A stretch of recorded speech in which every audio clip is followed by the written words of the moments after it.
I know I got to get some sort of crossfade or something at the beginning of these shows. I'm fully aware of it, but yeah, it's off-season projects. What's happening, everybody? Welcome to Old Man Squad Fantasy Basketball. I'm Dan Besperson. We have a nice fatty Monday to uh, review. It's the time of year where there are like 20 names we got to talk about every single day, which can be extremely annoying if you're in your head-to-head playoffs right now. And if you're not, it's actually quite a lot of fun. This part of the year in Roto Gamescap is actually super entertaining because you can make 4 moves a night and get really interesting dudes off the waiver wire that weren't playing 3 days ago. Point in case, Ty Jones. We're just diving straight in here. I know he's not the first name listed that you see on your screen on YouTube, but Ty Jones, for example, was someone that emerged for the Mavericks out of nowhere. Then got hurt immediately, came back, looked pretty good again. And then Anthony Davis came back. And I don't think I was alone in assuming, oh, well, this is probably going to mean that there just isn't a whole lot of room left for Kai Jones. Nay, Dan, in your face, Dan, Kai Jones played 28 minutes in Dallas's win over Brooklyn last night. He went a perfect 5 for 5 from the field because his job is going to be dunking. 13 points, 9 boards. He had a steal. And again, more than anything, just the 28 minutes is what you're looking at there. Yes, I'm still sneezing. And yes, I managed to mute my microphone before it happened. At this point, it honestly doesn't matter how many medicines I put into my body. I'm just going to sneeze until I die. So Kai Jones is at the top of my ads board. And not to mention the fact that Dallas is on a back-to-back, so Anthony Davis is going to sit out the game tonight in New York. So figure that one's going to be a pretty easy one for Kai to put up numbers. But unless or until we hear about a Daniel Gafford return or a Derek Lively return, Kai Jones is the starting center. They're going to go big, even if it's not a super potent center, because PJ Washington is rolling at small forward right now. So they're just playing big lineups. Dallas, I know that everybody wants to laugh at them, and they've done some pretty dumb stuff. But if they actually had their guys, if Kyrie didn't get hurt for the year, if Gafford and Lively were there, this would have been a big, scary team to play against. But, Kyrie's done, so yeah. They're not going to have the firepower, but, man, they could be gigantic. Other names on the ads board we will get to after I once again remind you guys to check out our buddies over at Bet Online. Man, I'm so glad that we have them as a partner. Please, everybody out there, just at least navigate to their website. Just that, if nothing else. BetOnline.ag. I think you can go to betonline.com and it'll forward to betonline.ag. They are and continue to be the world's most trusted betting platform and your number one source for betting on March Madness, which just continues. Unfortunately, on the women's side, really bad news yesterday for Juju. That sucks. But for the men's side, the highlight guys are still all healthy, so at least that's something. BetOnline has the largest selection of odds on everything from college basketball to a $200,000 bracket contest that you really should have gotten in on already, and roll-in hockey and baseball and football and props and live in-game betting. I mean, look, again, just go to the website and look at it. That's all I'm asking you to do. They've got a race book. They've got a casino. If you want to play casino games, they've got poker. They've got esports. They've got contests. They've got VIP rewards. They've got promos. They've got a $50,000 Sweet 16 bracket that you can still get in on if you missed the first one. And you can see all these things by just going to their homepage. It's that simple. BetOnline has you covered with odds, stats, and more on every game, every play, and every win. BetOnline, the game starts here. The rest of our ads board. Spencer Dinwiddie, his heater continues. I mean, he is throwing absolute fastballs right now. And I continue to be super terrified of what happens when the other shoe drops with him, because we know what it looks like when he gets cold. But he's hotter than hell right now. Just raging level heat from Spencer Dinwiddie, shooting close to 60% over the last couple of weeks. Missed his free throws yesterday somehow, but doesn't matter. because he's going like double-digit assists in a lot of ball games. He's getting steals right now. He's scoring. He needs to be rostered and started everywhere while he is this hot.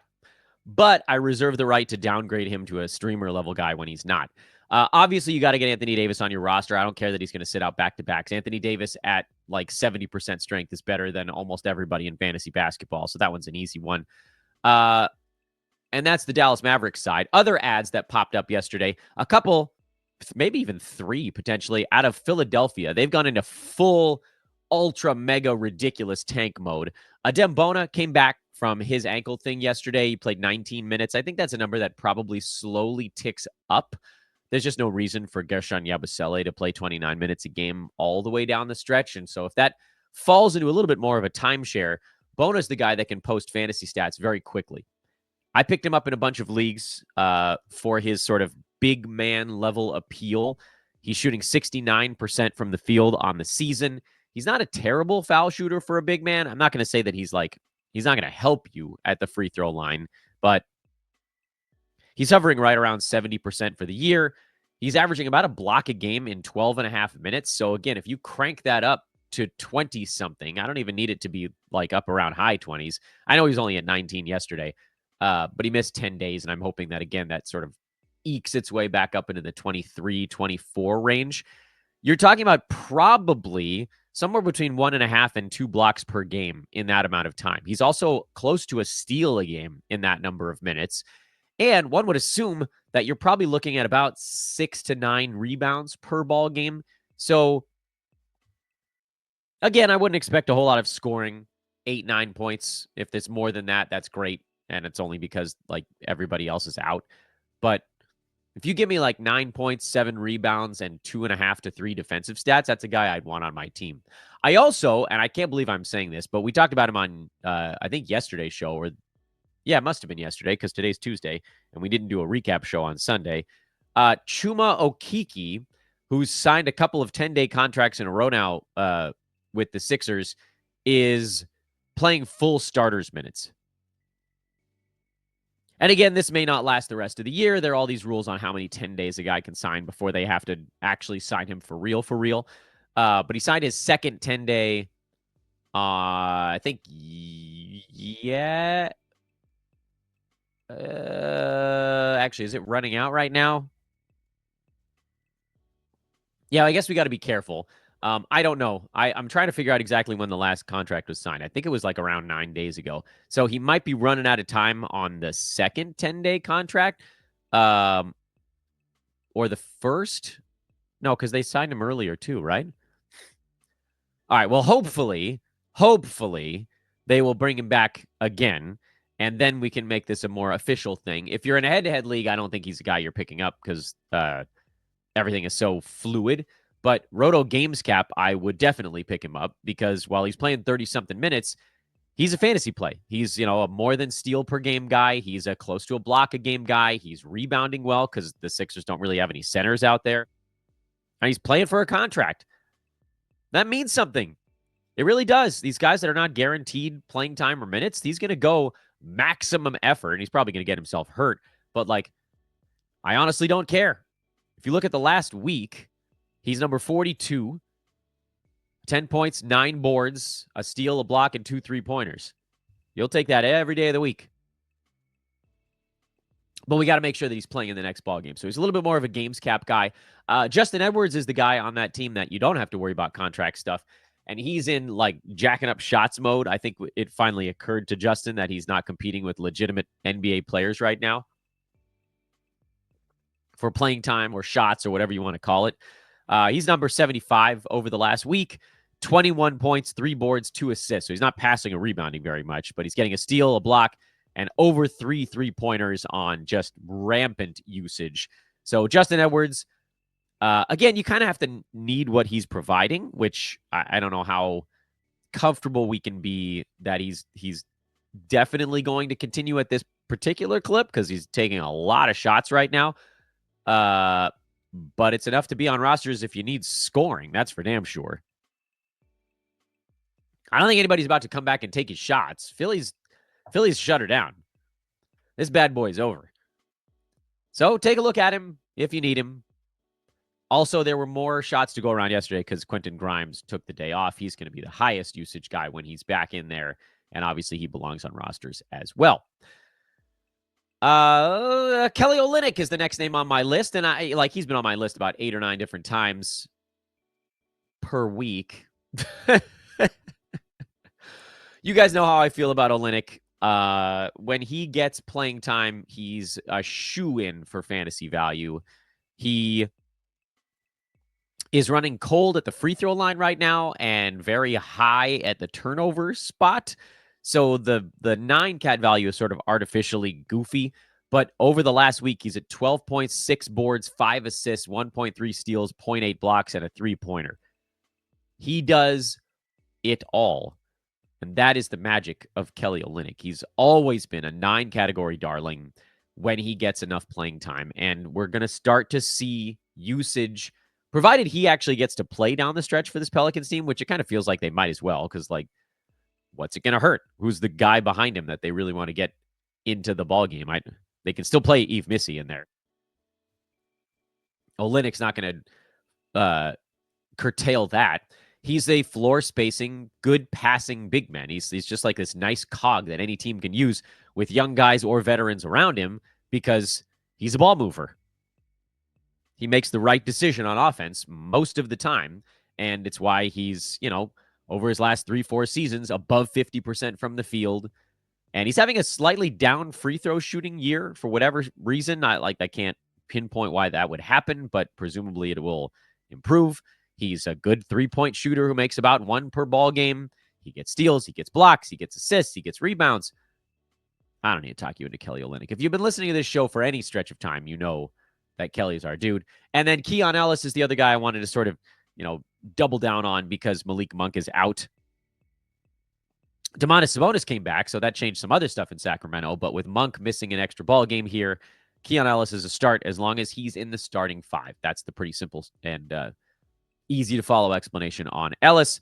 Let's take a quick commercial break, and then we'll get to the guys that are very, very close.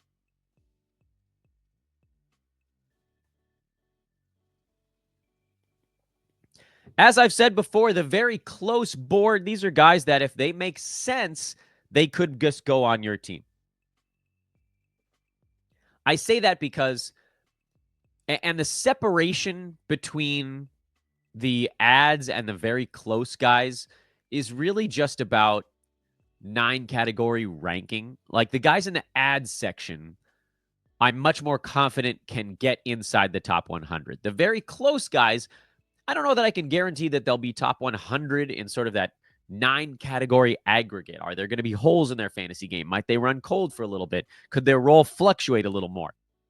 All of that stuff is a reason why these guys are in the very close category instead of the just straight ads. But because we're at the time of the year where you're category hunting, whether you're talking GamesCap Roto or head-to-head, you're category hunting right now.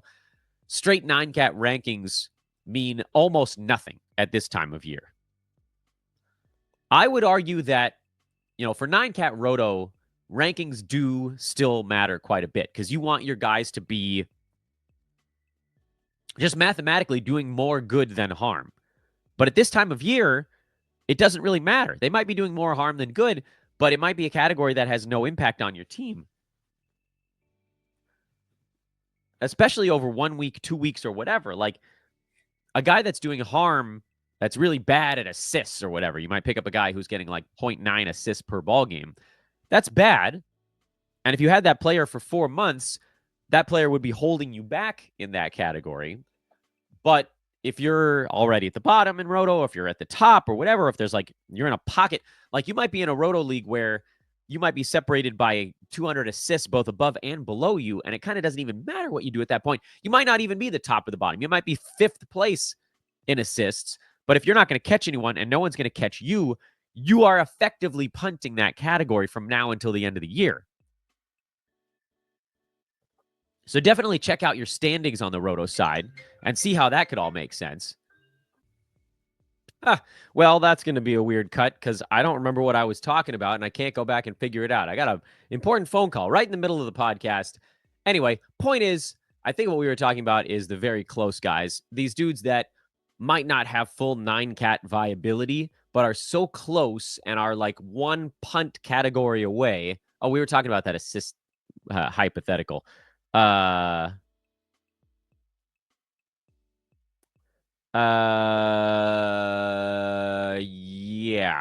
Oh my God, my day is such a dumpster fire right now. Anyway, let's talk about some of the very close guys. Jackson Hayes is at the top of the board here. I know, this wasn't a good game. He was in foul trouble, played only 18 and a half minutes, had 5 fouls, and, just generally not a great matchup. I talked about how on a recent show, I thought his value would be so heavily tied to field goal percent, and with Rui and LeBron back, it kind of gave the Lakers enough size where they might not need Hayes for 26, 27 minutes a ball game, which that was kind of the target. 25-ish was the target to get him inside that top 100.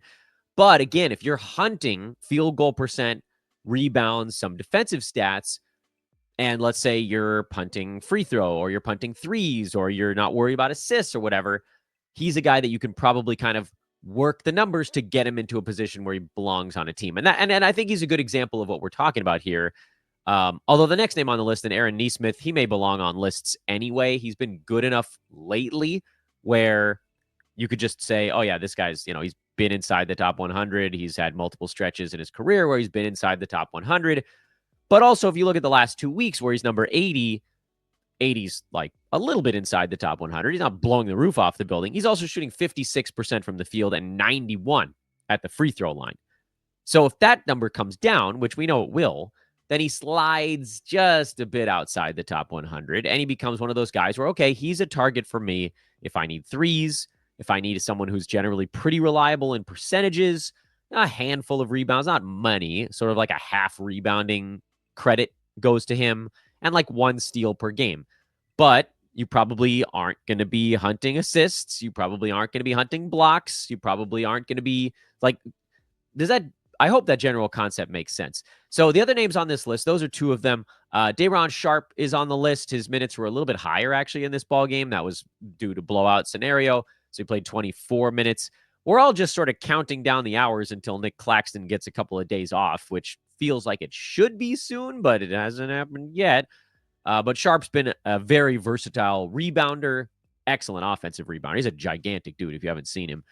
Steals and blocks, he can get both of those. He had some assists yesterday. I wouldn't rely on that necessarily. But again, punt points makes a lot of sense. He does shoot the 3 ball every once in a while. Not great, but he does shoot it.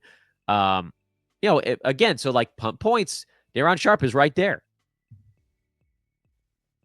Gershon Yabusele is the next name on the list to me that's like right on the cusp of being addable. He had 12 and 7 with 4 assists, a steal, and a couple of 3-pointers. He doesn't do much defensively, but he is going to play center, so the rebounds will be okay. Not great, but probably okay. He can step out into 3 ball from the center spot.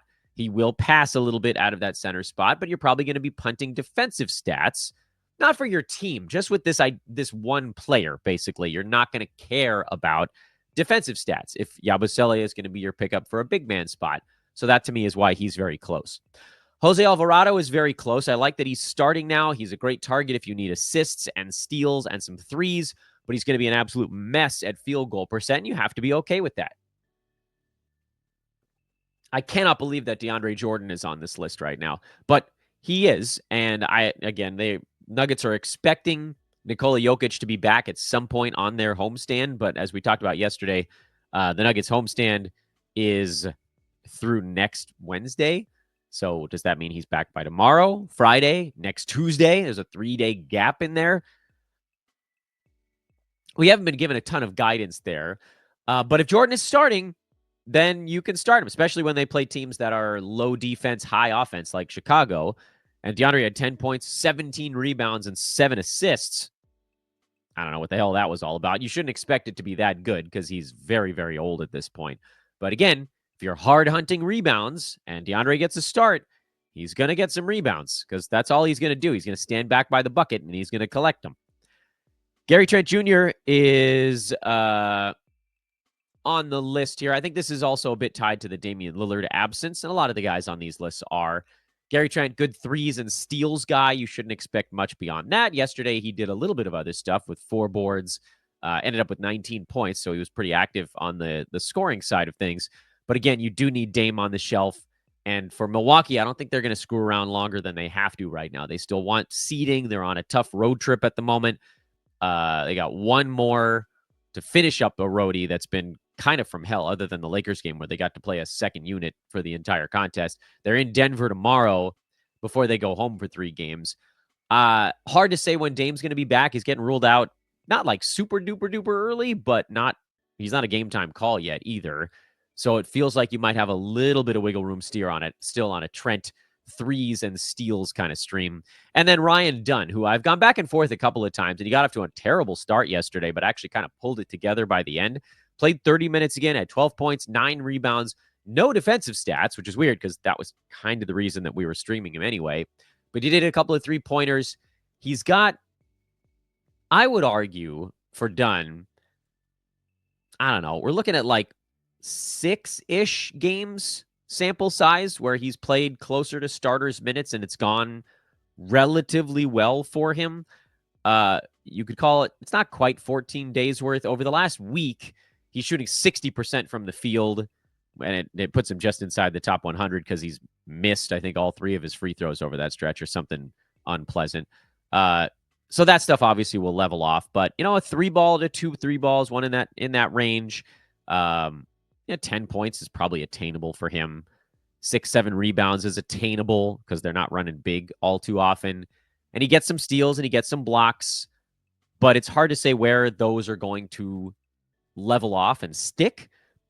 But I think I'm into it right now. It seems like they like what they're getting out of him. They're winning games with this unit at the moment, and they're not cheapo wins. Toronto was kind of a cheapo win, but Chicago's playing well. They beat them. They beat Cleveland in a tough scheduling spot for the Cavs, mind you, but they beat them. And they beat Milwaukee by a bucket in yesterday's game. And Dunn has been important in all of those, and they've won 5 of 6 since they kind of pushed him back into a bigger role again. Over those 6 games, if you want to lump all of them together, and again, like you got some outburst kind of performances and some lower ones. He has 9 steals in those 6 games. He has 5 blocks in those 6 games.